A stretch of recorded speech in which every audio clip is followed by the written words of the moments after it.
Hi everybody, I am Erin and this is my booktube channel, Waiting Moose.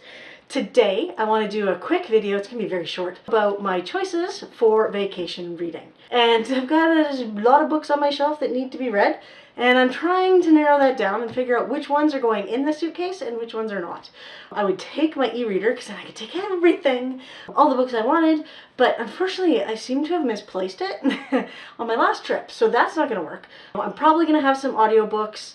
I've got some good ideas of what I'm going to download for audiobooks. I'm looking forward to that because on the plane, nobody wants to sit and read a book. That's going to be audiobooks. That's going to be great. And then when I'm sitting on the beach, I'm undecided yet if I'm going to do audiobooks or actual paper books or a combination of both, which is more likely. So I want to be prepared.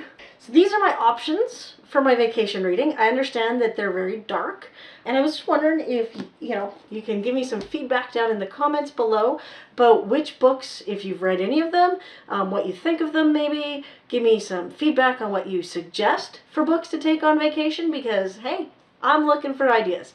So we're going to start with Break No Bones by Kathy Reichs. It is part of the Temperance Brennan series, which is what the TV series Bones is based on. So this is pretty standard. It's in the middle of the series. I'm not even sure what number it is.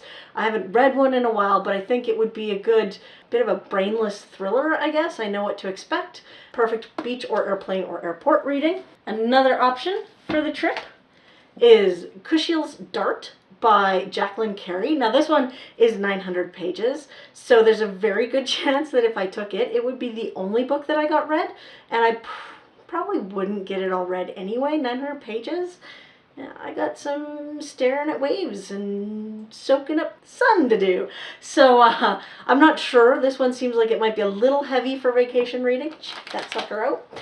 But it would also have the benefit of being one book in my suitcase, and that's it. No, I couldn't do that though, right? I'd put this one in and be like, what if I finished it and then I had nothing to read? What would I do? So I'd have to throw in an extra book or two anyway because nobody wants to be without books to read on vacation, right? So book number 2, Khushal Dirt, Jacqueline Carey. Those Girls by Chevy Stevens. This book is set in Canada, which is kind of cool.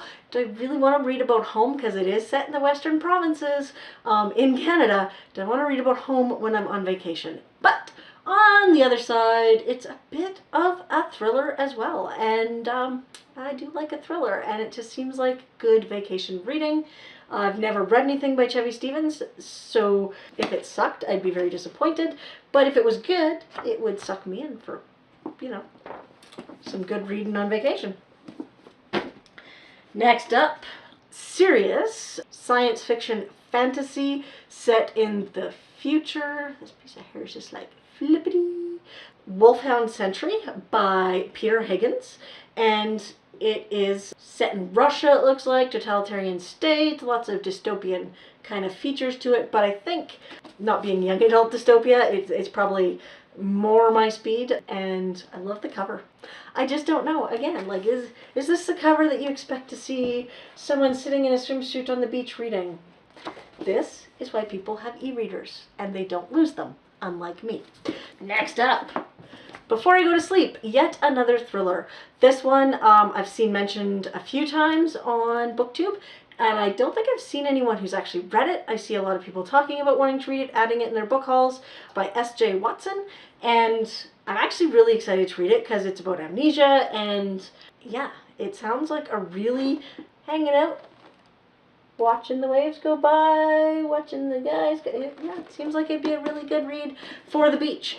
This is Stuart McLean's When We Were Young. Stuart McLean has a radio program in Canada on the CBC. Yeah, there's still radio programs, people. And he's an excellent storyteller. He's just a fantastic storyteller. And I think my mother-in-law gave me this, and I'm not sure if they thought that this was like an anthology of his stories about Dave and Maury, who are his characters in his storytelling on his radio program, or if they actually realized that it's a compendium of short stories by other authors. They are stories of childhood from some of Canada's most esteemed writers. Yeah, so I think this one would be a really good light book to read. I think it would be really good for sitting on a beach. So yeah, those are my choices for beach reading. And I know that they're not really the traditional beach reading. I think I'm like beach read out, unless I throw in a lot of my cozy mysteries, but I'm kind of cozy mysteried out. I've been reading a lot of them lately. I finished a bunch of series this year, and I don't see it as happening. Ooh, I forgot I had this one. Sorry. We're going to add another book to the list.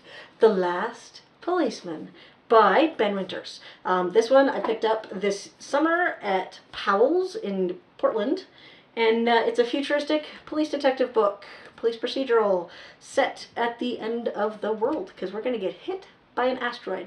That's another option. Has anyone read this? I don't know. So those are the books that I have chosen for my vacation reading. What do you think?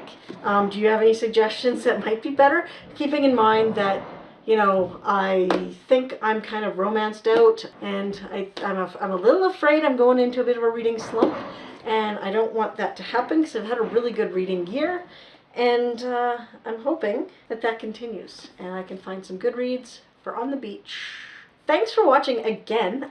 If you like what you're seeing and the videos I'm producing, please subscribe, like, comment. If you think I'm really screwing them up, tell me what I'm doing wrong. If there's something you think I would do a really good job of, a book you want to see reviewed, that I maybe have read, or maybe I need to read, love to hear some feedback from you. Again, my name is Erin. This is Waiting Moose, and thanks.